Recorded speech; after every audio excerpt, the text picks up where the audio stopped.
So when we talk about an entrepreneur, and many of you who has their own business. Do you have your own business? I know you do. So you are probably an entrepreneur, right? Someone who sees opportunities, seizes those opportunities, and finds a way to distinguish yourself from the competitors that you have. And what is it that marketing can do for you, of course? Demonstrate expertise. Today, the conversation is all about expertise in a niche market, that you're doing something deep but narrow so that clients or customers know exactly what you offer that differentiates you and that can help differentiate them. So it's about having that deep expertise. The days of kind of the general accounting firm or the general doctor, if you have a headache, you see someone that does neuro work. If you have something with your heart, you go to a cardiologist. You don't want to just go anymore to someone who sort of dabbles and does a lot of things this deeply. So you do the same thing with your business. When you think about what you offer, whether it's photography or it's something else that you're doing, what are you doing where you have this deep expertise that can help other people make a decision, a determination that you are the thought leader, you are the right place for me to be. So thinking about how you can show that you are unique is what marketing is going to do for you. And we're going to look at some key words when we talk about marketing versus sales. So I have had many firms say to me, I actually had a client of our firm come to me one day and said, I just am about to hire a marketing consultant. And it's about $2,000 a month, and I'm thinking about what my goals should be for that person, and I thought maybe I could talk to you because you do the marketing for Sobel. And I said, sure, let's talk about that. And I said, what's the end game? What do you want from that marketing director, from that marketing consultant? What are you hoping for $2,000 a month? And he said, new business. I want more business. Why would anybody build their brand and market their organization if they don't ultimately want new business? I said, well, $2,000 is a lot of money a month. Have you thought about telemarketing? Have you thought about, direct mail? Have you thought about hiring someone in sales? And he looked at me and he said, you know what? I don't know the difference between business development and marketing. And there is a difference, and it's important for you to recognize that so that when you are doing these things for yourself, so that when you are marketing, branding, and developing your reputation, you understand what your expectations can be, where you can invest your own time, because the most important thing you have is time. More important than any other resource, and probably scarcest, is your own time, especially as an entrepreneur. You may not even have staff, right? Some of you are just going to go it alone, whether you're in an office or on the kitchen table, or whatever it is, you probably are the main driver of your business. And so in that regard, marketing helps you tell your story. The difference is that sales compels that response. So I might know you very well. You might know all about Sobel, think we're a great firm, come to a lot of our events, read our white papers, but you've never used us for your accounting. I've not compelled, through marketing and branding, that actual activity, that action, that, yes, I want to sign that engagement letter. Marketing leads you to that so that someone can make the decision, you know what, when I'm ready to make a change and I am looking for a new accounting firm, by golly, I am going to go to Sobel because I do go to the events, I do read the white papers, I've seen the value you add. But that marketing and branding isn't an immediate correlation. It is not directly related to growth and sales, right? So if someone is measuring their success and saying, well, I did all these things, I don't have any more new business than I had when I started, it might be because you're looking at the wrong metric. Marketing gains attention for you, just like it says, tells your story. But sales gains the new business. It connects the dots. Marketing helps you demonstrate your expertise. It allows you to be able to say, this is what I do and this is what I do well, and here's how I can help you. Here's what's in it for you as my potential customer. Sales, on the other hand, helps you grow that top and bottom line. So again, there's more of a connectivity between the activities you do in the sales side versus the activities on the marketing side. Now, I am in marketing, so I'm not trying to take myself out of a career. I love what I do, and I want to be able to be successful. But I need to make sure that I manage the expectations in my firm. If I was on my own, or a firm of one, or a firm of 101, it's important to know the difference. If you're going to do a fantastic ad campaign and somehow you've decided that that's really a valuable tool for you, in that ad campaign, there has to be a call for action. Otherwise, someone picks up NJ Biz or Star Ledger or NJ.com or ROI New Jersey, the newest entry into the media world, and they turn past. There's no reason to respond. Great ad, It really resonated. You sent a lot of important messages and helped tell your story and gain recognition, but there was nothing that you expected of the people that read that ad. So you need to be thinking about, as you are defining how you're spending your time and the things that you are going to be engaged in, what will that bring you and what is your expectation? And I don't think you can do one without the other. You can't just sell without anyone knowing who you are. And you can have people know who you are and yet not sell. They kind of go together in a very integrated. So you have scarce resources. Everybody wears a whole bunch of hats that's in this room, right? That goes, it's inherent in the definition of an entrepreneur. You're doing everything. You're your own salesperson. You're probably doing some of the back office accounting work, right? You're doing the front marketing. You're doing all of the things that any entrepreneur does. So you have a financial commitment. You can only fund so many tactics. There are only so many things you can do. Even if you have the time to do everything, you don't have the dollars to do everything.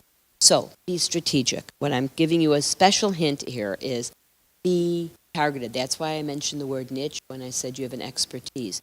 If you know what you do and you know who you serve, you can be much more effective in your marketing because you have just that slice of the community that you're trying to influence, not the entire world. If I said to you, if you said, well, I'd love to help you, Sally, what do you need at Sobel? Who do you serve as your client? Help you with? And I said, anybody in the middle market. You'd probably be like, wow, that's a big audience.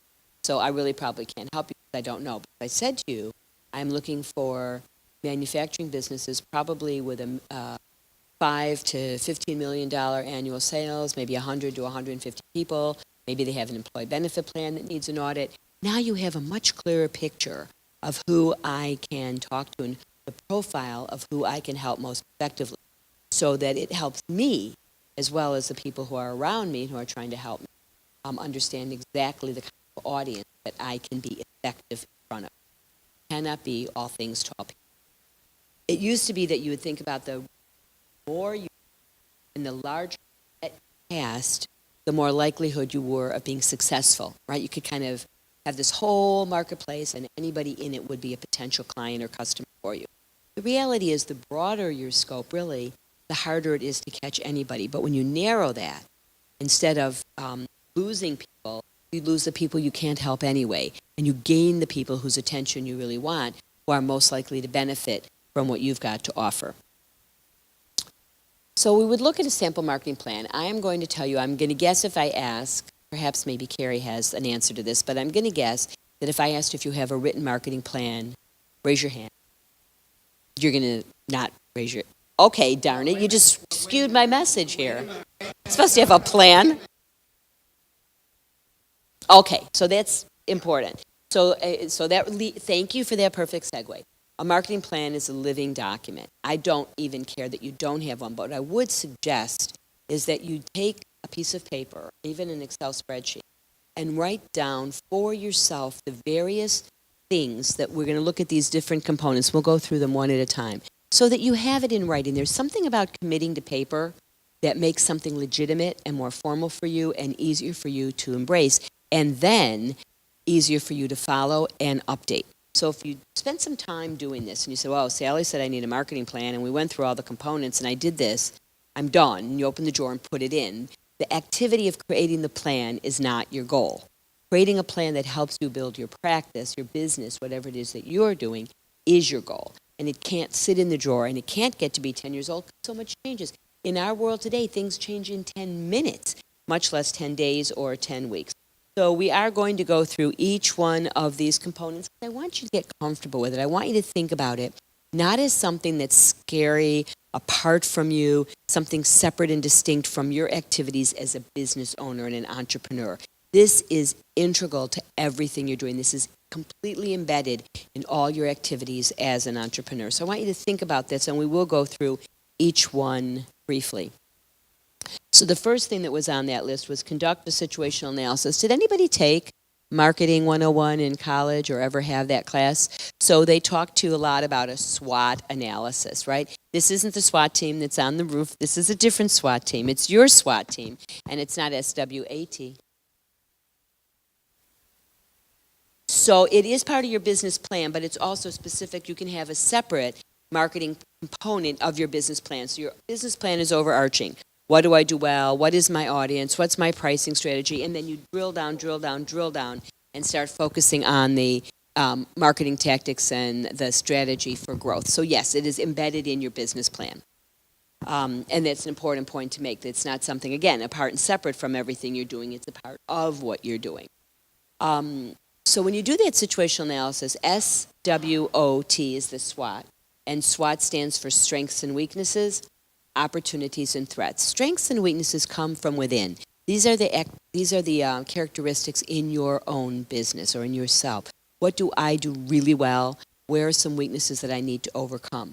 Knowing where my strengths and weaknesses are, then I can take the time to look and say, well, in the community, what opportunities does that create for me? What threats are on the landscape or on my horizon that I need to be thinking about? If I know my strengths, I should be able to determine where are the greatest opportunities going to lie? What am I going to be able to do with this business, knowing what it is that I do well or unique or distinctive for the community? How will you distinguish yourselves from the competitors? These are all questions I want you to ask yourself, even if you didn't write them down. Just taking a moment to say, I'm kind of doing a situational analysis. I'm thinking about my business seriously. I'm taking a moment at the dinner table, at breakfast, to talk to other people who know me and know me well, whether it's customers, whether it's your accountant, whether it's a spouse or a partner, whatever it may be, someone who you can say, who are we serving? How do we distinguish ourselves? And again, the strengths, the weaknesses, the opportunities and threats, and as importantly, do you know who else is in the environment with you? Who are the influencers? So for example, if I want to be, as a CPA firm, in front of small to mid-sized businesses, maybe I want to know Sandy Oken or Donna Miller because they are in that same space as well, and they're not competitors. They're not accountants. They are just interacting within the same community that I'm looking for. So you look for those influencers. You look for those people who are likely to be able to make introductions, referrals, and interact with you without competing. In a CPA world, that's often bankers, those are attorneys, those are financial planners, those are business consultants, but people who often are engaged in conversation with our audience and have the chance to make those introductions on our behalf. So when you do that SWOT analysis, it gives you the chance to ask these questions of yourself. One of the pieces of the marketing plan right after conducting the situation analysis, so before we leave this slide, I just want to make sure, when you're doing that business plan and you're conducting that analysis, you should also be thinking about, what are my goals? I mentioned someone whose goals were just simply new business, which I get, but from the marketing side, some of your goals may be heightened awareness or increased name recognition, an opportunity to talk to more influencers, opportunities to speak more, and we'll talk about those, and write more articles. So maybe you have a blog that you're doing, and as a result, you have increased readership, or people are leaving more messages or offering to be a guest blogger. So there are different goals that you can set for yourself on the marketing side that are different than just new business. If everything is going to be judged by new business, you make yourself crazy. So you need to get that new business, but you need to get there in baby steps. So you set those goals. And then, of course, the description of what you do, product, service. In the CPA world, it's a service, but often it might be a restaurant, it might be a retail establishment, whatever it is that you're doing. It might be a small manufacturer with a particular product. So you go through all that, and after you've done all that, the good part comes, right? Everybody recognizes they need to think through, they need to set their goals, they need to create metrics, they need to do that homework. But when people come to a marketing consultant or want to come to a program, Marketing 101, talk to me about how to do my marketing on a shoestring budget, what they really want to get to is the strategy and the tactics. Tell me things I can do. Help me build my recognition, tell my story, make my name more well known. And so eventually, if you go through all the steps of the marketing plan, you actually get to the promotional component of it. But you need to do that upfront work first, or you won't know which promotional pieces work for you. If you don't know your audience, you haven't set your goals, if you don't know what distinguishes you, it's pretty hard to just say in a vacuum, I know what I do, I'm going to blog. Oh, I know what I'm going to do. I'm going to open a Facebook page. It might be a fantastic idea. It might not work at all. Maybe that the audience you're seeking doesn't even go on Facebook, right? So in the CPA world, at this moment, maybe not 5 minutes from now, and maybe not 5 months from now, but at this moment, still, the best audience we have are business owners, and they're often seasoned and established. And while they may go on Facebook to make sure that they're watching their kids' pictures or doing whatever they're doing, they're not really seeking a new accounting relationship through Facebook. So I'm not saying we shouldn't have a page, and we do a lot of recruiting of young people on that page, but it's probably not going to be our most effective way of attracting new business. Now, walking around here, if the right people are in the room and we bump into someone who has a small business and is here purposefully to meet accountants or attorneys or others who can be a resource, it's the perfect, right? So if you don't know enough about what you're trying to accomplish and what you've got to offer, you can never come up with the right strategy and tactics to make that happen. So you need to do some real soul searching. So one of the first things, in fact, the main thing today, it used to be your brochure. Everybody printed one, and everybody spent a lot of time working them through and writing the perfect words and making sure the message was distinctive.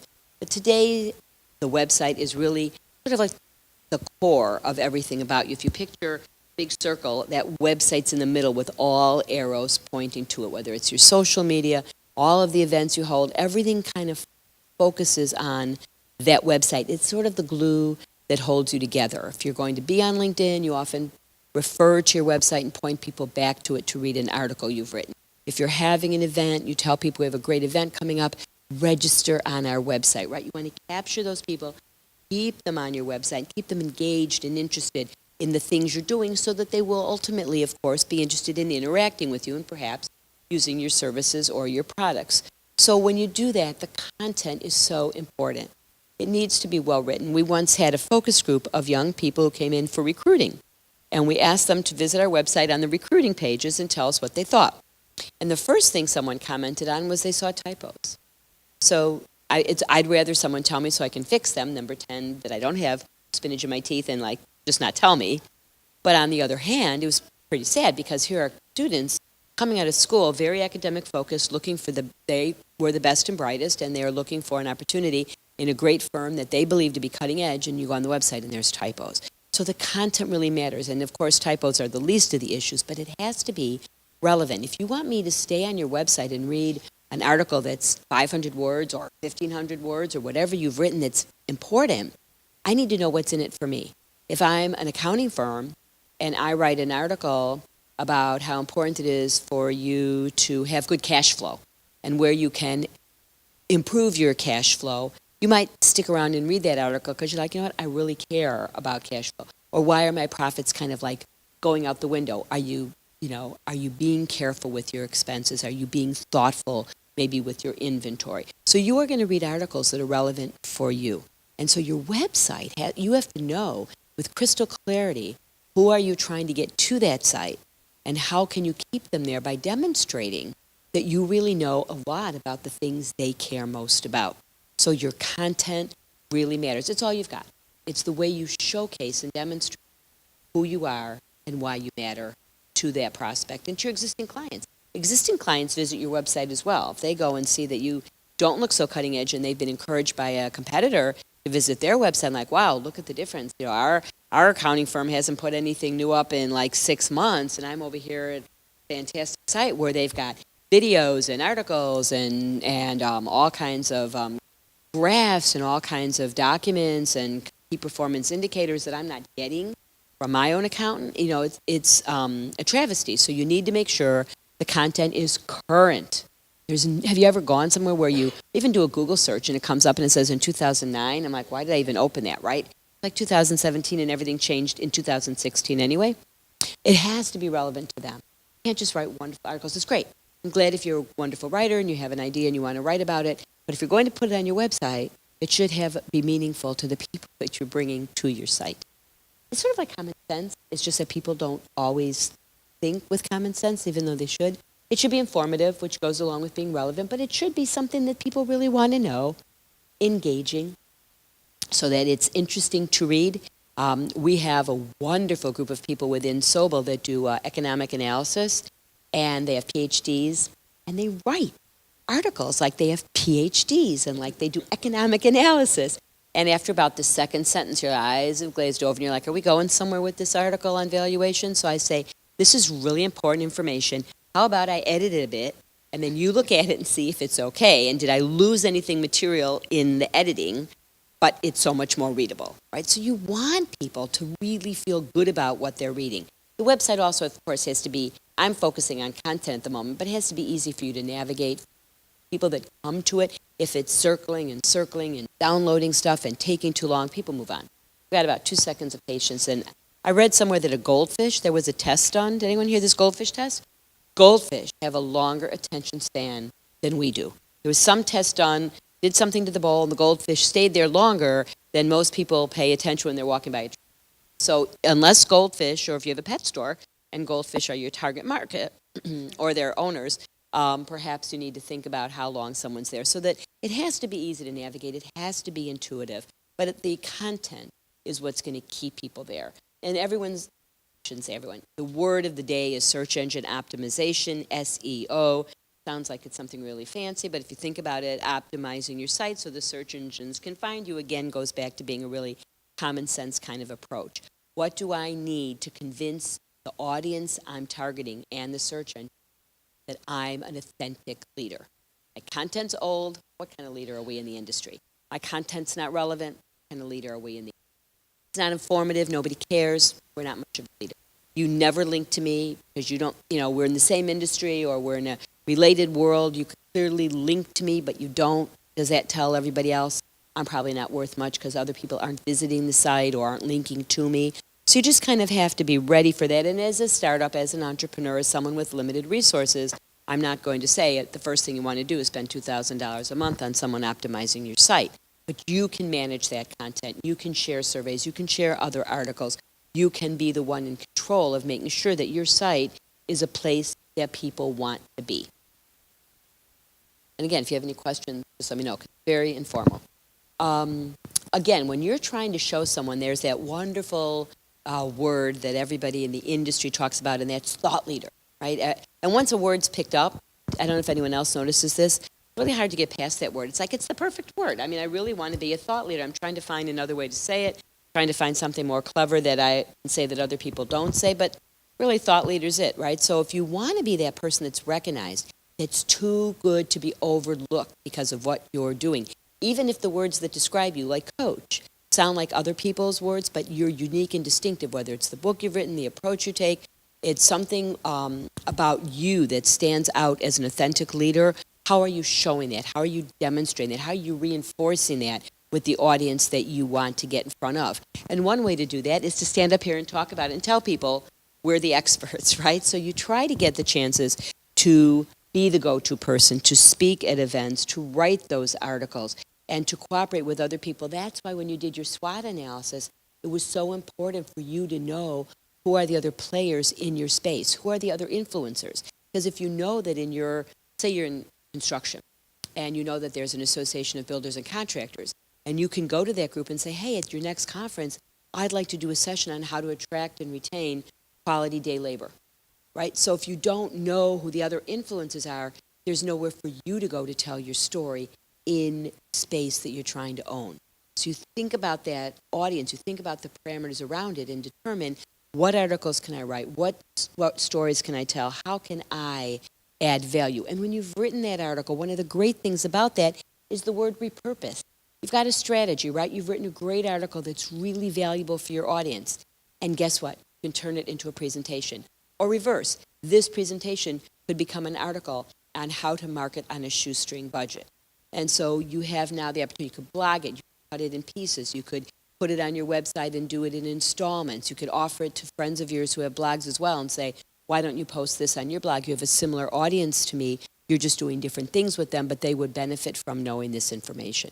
So once you have a clear picture of who you want to influence and you know exactly what it is that they care most about, you can then set about to set a strategy, structured and purposeful, to get in front of those people in a consistent fashion. So I'm using some words here that really matter to me. I didn't pick them because I thought they would sound good to you and they're like great Scrabble words.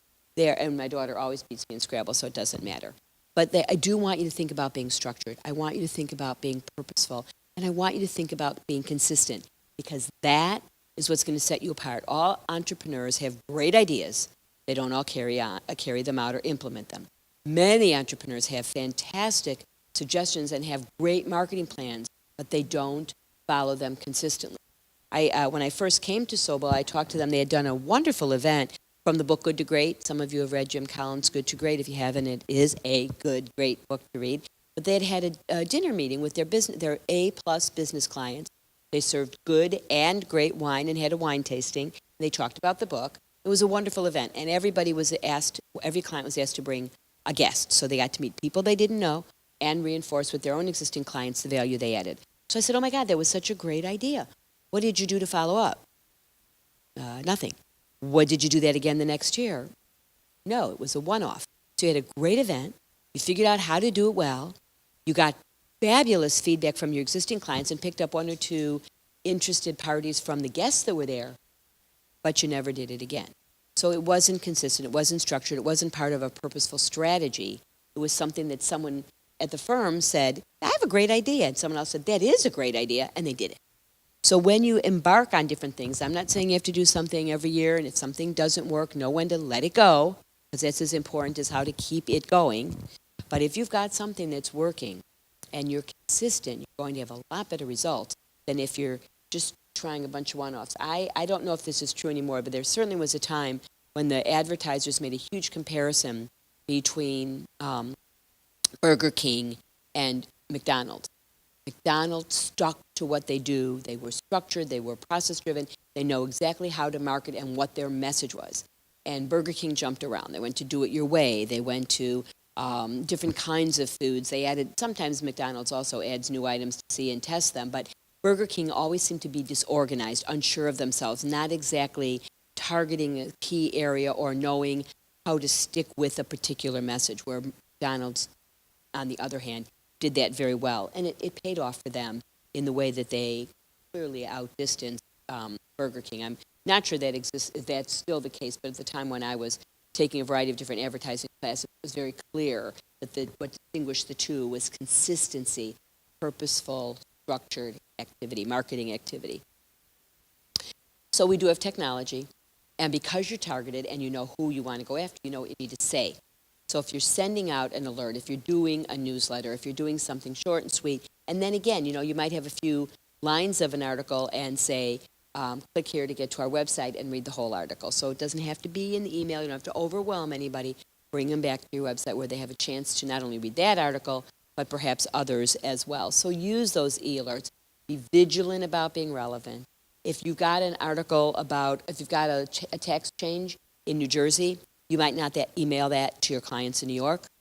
It just doesn't make sense. And then if they see that there's an email coming from you, tendency is to click delete because they're not sure that it really matters because you've abused that privilege. As an entrepreneur, I would not do this, but people do, and it works. And that is they've read one or two of the articles that you've directed them to, but there might be a white paper that's really valuable, that's of a greater substance, and you might say, happy to download this for free, no problem, sign in here. So now you've captured that email. I'm always afraid that someone just won't do it, and then I will have lost them completely, and they won't have read the white paper because they don't want to leave their email address. But I do have colleagues who say, if they want that white paper and you value it and you've put all that time into writing it, let them give you an email address, and people do. So once you've got them there, you can find out who's there. Okay, so social media is something that can't be ignored, of course. Nobody has a marketing mix today without a discussion of social media. A few years ago, we'd have said social what or media what, but today it's a given. It's not even, I've had conversations where someone has said, would you speak to a group on marketing and stick to more of the traditional stuff? And it's like, how do you know today what's traditional, what's new? Social media is not new anymore. This is now, every bit is embedded in all of our activities, as your website might be, or anything that you've been doing for forever. So the use, again, there's only so many hours in the day. You have only so many dollars and so many hours. You have to determine, either because you already know, or novel thought because you asked. When you talk to customers, when you talk to colleagues who are in the industry, and when you talk to the influencers of the market that you're trying to reach, you can clearly ask, how do you want this delivered? Or what do you value? Or what do you read? Or how do you read it? We have a nonprofit niche at Sobel, a very extensive nonprofit niche. Our clients tell us they read Nonprofit Quarterly or whatever else is that they're reading. I then ask to read the paper version or online, but that helps me understand how I can best deliver my message. And again, if nobody's reading or if nobody's on Facebook for whatever reason, or you're LinkedIn contacts aren't of the quality or the caliber you'd like them to be, stick with other avenues until you can get those built up. So everything doesn't have to be 100% full force immediately right out of the box. You can take that slow, steady approach and try a variety of things, stick with them long enough to see if they work and not abandon them just when the first time isn't what you would hope for, but think about them and think about how they integrate. You may just use LinkedIn, or you may just tweet. You may say, you know what, I can do this. I have a lot of great articles that I can put up on LinkedIn and articles of others as well that are pertinent to my community. And so you might start there and then move on to other things as you get more comfortable and as you find the time. You're the only one who knows how much time you have. You're the only one who knows how purposeful and consistent you can be. And if you can't do it all, and if you could, you wouldn't be sitting here, but if you can't do it all, pick the things that matter most and start there, and then add things as you go. And if you have any questions, please ask. Events. This is my favorite slide next to the networking slide, and they kind of go together. I love events. I would rather stand here today and talk to 10 people about Sobel & Company, and I'm not, because I'm talking about marketing, but if I was here as a representative of the firm and the resources we offer, I would be talking to perhaps again about perhaps budgeting, right? And adding value and having the opportunity to interact face to face. I'm a baby boomer. So colleagues of mine who are millennials and say, I can build a community and I can interact every bit as effectively as you do, and I do that on LinkedIn or Twitter. If that works and it works for your audience, that's great. It doesn't work for me and the decision makers that I'm interacting with still and all, who are senior level, more seasoned business owners who are not millennials. Xers, baby boomers, whatever they may be. You want to be ready for all the other stuff. You want to be organized and positioned to take full advantage of everything, but you need to know your audience. So being ready and having those events gives you that chance to interact, to ask the question, to answer the question, to say, let me get back to you on that, give me your card and I'll follow up. How about we have breakfast or lunch, or I'm having another event soon, I'd like you to come to that event. The more opportunities you have to be in front of people, and particularly events that you host or participate in that someone else is hosting, the more opportunities you have to showcase again that you are that thought expert, that you're the one to go to.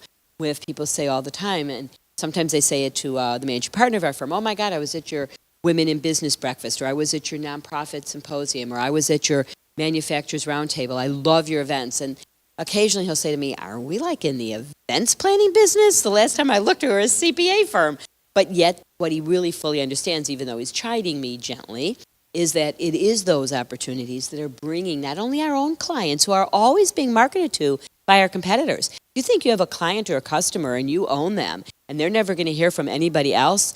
Forget it. I mean, I have clients who daily forward me emails that they are getting from my competitors. They're saying, oh, did you see what so-and-so sent me? Or did you see this great article on, the new tax act and what that might mean if it passes as is, what will that tax act look like? I have to watch my own clients as well as using our tools to promote us to others who don't know our firm. So think about that when you're hosting those events. It gives you a chance to be in front of a client. I was just before I came here, I was at an event in Clifton, and it was the Association for Corporate Growth, and it was being held on site at a Sobel client. They had offered kind of like an on-site tour and a field trip. And I purposely went and stopped in because it's our client. And I wanted to make sure they knew how appreciative I was that they were willing to do it. But I had asked them to, and it gave them all this extra exposure, right? So those events and that FaceTime is absolutely limitless in possibility. Public relations, I don't want you to miss this. As an entrepreneur, always think about ways on a shoestring budget to get your story told. Some of that are going to be the articles and the speaking engagements and the events that you will go to or that you will host as you can on a shoestring budget. One thing that's completely within your realm on a very limited or no dollars expended at all is public relations. The newspapers have an obligation to tell the story of the business community in the state of New Jersey. You are the business community. You might be seeing trends. You might be seeing changes. You might be doing something different than other people are doing. You can always go back to the press. They have emails everywhere you go. If it's NJ Biz, some of the folks from NJ Biz have started a different paper called ROINJ. All of them any one of the local papers that also are carrying the news about your community have email addresses, whether it's in the masthead or right at the articles. Email those people. Tell them what you're doing. Tell them if you want to be a resource. Tell them if you have ideas or suggestions or insights that you want to share. Their job is to fill the paper and share information with the community. You can make their job easier. And they will continue to come back to you over and over again and say, no, we had that story about blockchain. Now I've got a question about Bitcoin. Oh, okay, let me help you with that. I'm not the expert on Bitcoins, but Carol is, and let me introduce you to Carol. Sometimes it isn't going to be me that has that interview or that opportunity. The more I introduce someone and help them, first of all, Carol's pleased to get the opportunity to be exposed and have some exposure in the paper, and the business editor or the journalist knows I'll be fair. If I don't have the answer, I'll try to find you one. Next time they have a question, they come right back to me. I got a call 2 days ago from a journalist who said, I'm writing a story about the nonprofit community, and I thought you might help me. Coppel's not nonprofit. Well, our managing partner says I'm acting like we're a nonprofit, and my budget is like a nonprofit, but we are supposed to be for-profit. But we have a lot of nonprofit clients. So I gave him a list of 5 and said any one of these would be able to give you a great overview of what's happening in the nonprofit community today, starting with the Center for Nonprofits. So that worked really well for everybody that he called, for him, and ultimately it will come back to be a great thing that I've done. I just did it because I wanted to do it. So those are the kinds of ways that you can add value as you are on a shoestring budget, but adding value, building a brand, and making connections. Those alliances that we've talked about, it's kind of run through the whole presentation, the places that you can go to speak, the articles that you can write for other organizations.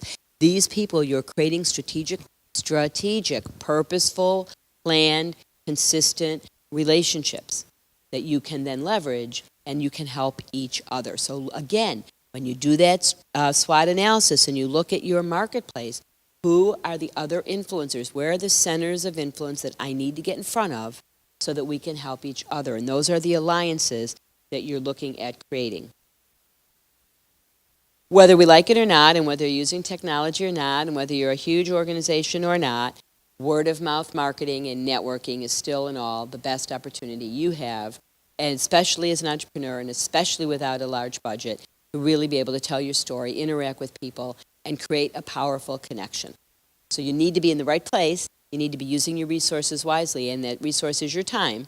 So if you're a CPA firm that works within the nonprofit space and we don't go to nonprofit programs, shame on us. But if I go to the New Jersey Tech Council, which is a fantastic organization, but we don't have any tech clients and we don't have anyone at this time, if we didn't, at the firm who's capable of doing audits or financial statements or tax or business advice in the technology space, what am I doing at the New Jersey Tech Council, right? So you need to know that you can add value before you go. So when you create those strategic alliances, you can be of value to your partner and they can be of value to you. And an advisory board. I don't know if any of you have done this. It is absolutely the first thing that I would do after that strategic SWOT analysis and you've written your business plan. Look around. Again, it's a wonderful tool for a shoestring budget. And think about, who do you trust? Whether they're in your industry, outside of your industry, a client perhaps of yours, someone you wish was a client of yours. Put together, this is not about your accountant, this is not about your attorney, this is not your insurance provider, this is not your coach or your consultant. You should have all those people in place, and they are absolutely an important resource for you, an essential resource for you. But you can also form your own advisory board. Pull these people together quarterly. They're people probably who want to know each other as well, so remember you're giving them an added advantage. Tell them who else is on the advisory board with you, so they might say, whoa, I'd like to go and have dinner with John. That's great. I'm glad he's on your advisory board. I've always wanted to meet him, right? So what you gain from that is unfiltered, honest, objective opinions of how you're doing or the direction you should be going in, or what are they seeing that you're not seeing? What's happening in the streets? What's the word amongst our colleagues? What could you tell me that will make me a better entrepreneur, a better business owner? And what I find is, maybe it's just the people that I've asked, but I find that when you go to someone and say, I trust your judgment, I really want to know what you're thinking, would you join me for dinner? There is a cost, I guess. I said shoestring, but it's 4 times a year, and however big your advisory board is up to you, and where you have dinner is also up to you. It doesn't have to be the finest restaurant. It doesn't have to be the diner either, but you manage that process. But the point is, you're all at the table together. And when you say to someone, I trust you, would you give me your opinion? Would you be willing to help me out here? I've never had anybody say no to that request. It's flattering. You just told me I matter. You just told me you trust my judgment. You just told me you think I have value to add for you in your greatest activity that you've got, your business, your single most valuable asset outside of family or friends or the human capital. You're asking my opinion on a regular basis and introducing me to others as well. So think about that and pick those people. And even if you pick 2, if you pick 4, if you have 8, think about the people who you trust, who you'd really like to be able to tap into their thoughts, expertise, insights, and experience on a regular basis and ask them to be a part of an advisory board for you. And I think you will find that most people will say, yes, it's not a mentor, completely different. It's business savvy people sitting around giving you savvy business advice. I don't know if anyone's ever tried that. We do that at our firm. We do it by niche. So our nonprofit group has an advisory board. Our forensic group has an advisory board. And those people are very uniquely, specifically picked because of the influence they have in those communities that we want to be a part of. So I have a very quick case study, and then I'll let you all go home. I wanted to tell you that it can really be done, right? When you talk in theory and you say, oh, these are the things you need to do, and here's what your website should look like and have relevant information and all this great stuff, it sounds like, fine, that's good, but I come home really tired at the end of the day. I do wear 100 hats during the day. I haven't got time for all this, right? So I want to tell you a quick story. I had a friend who opened a pen store in Westfield, fountain pens and things, which really are kind of a luxury item. And she decided that she wanted to call it Presidential Pens, and they decorated the inside. It was a little small store. Westfield has a really cool walking shopping strip. And they were right on that strip, and they had a kind of a rug design sort of to replicate the Oval Office in the White House, and they had pictures of presidents on the walls, and the name was Presidential Pen. What that allowed her to do then was to think about all of the play on words with presidential and all the connections she could make, as well as using just pens in general. What do people write with? When do people write, and what do they write about? So the first thing she did was, because they opened right after Christmas that year, was to go to the restaurant next door and say, I'll make you a deal.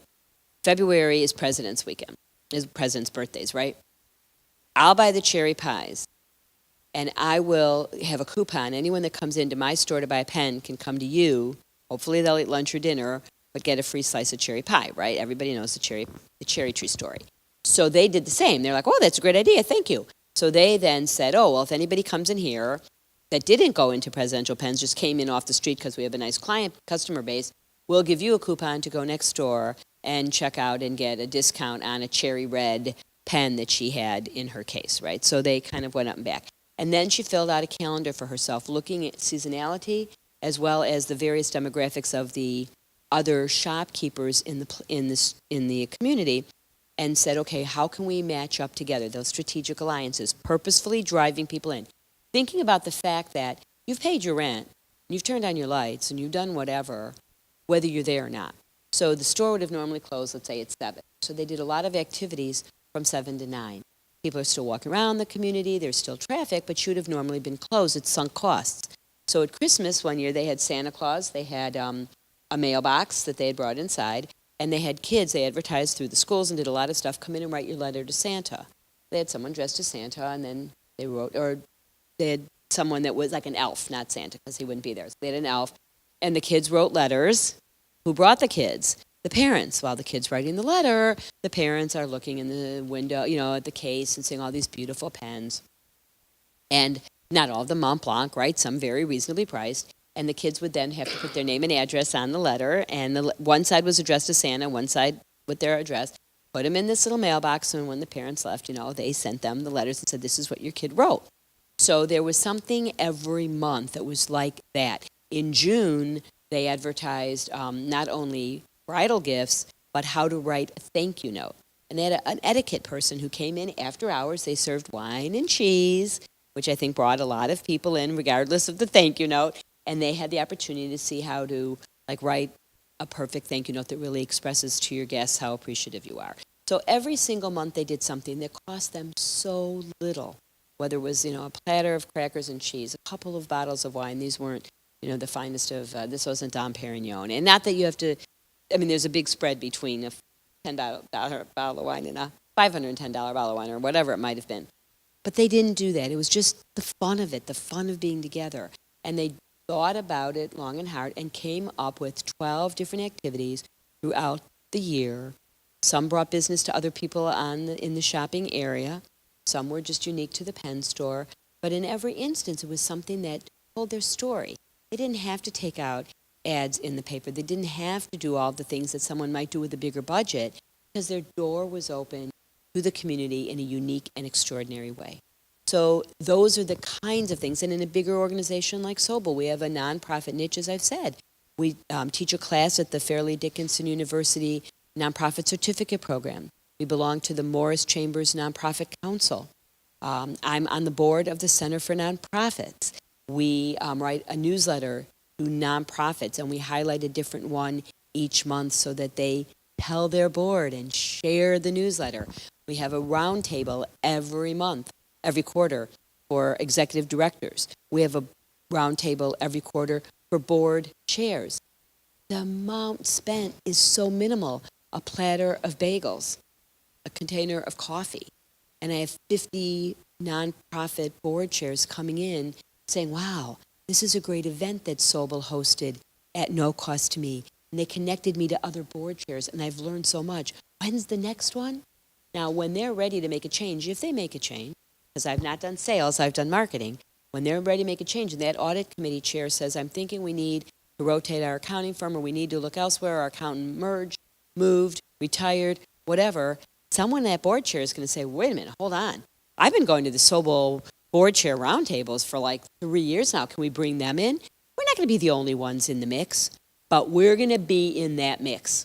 I guarantee it. We might not win it, but we are going to be in the mix. And that's all I ask, right? So think about the things you do. Write it down. Think about who you know, who might be on your advisory board, who might make those introductions, what should be on your website, and how can you tell your story in a unique and special way while spending little hard costs ever.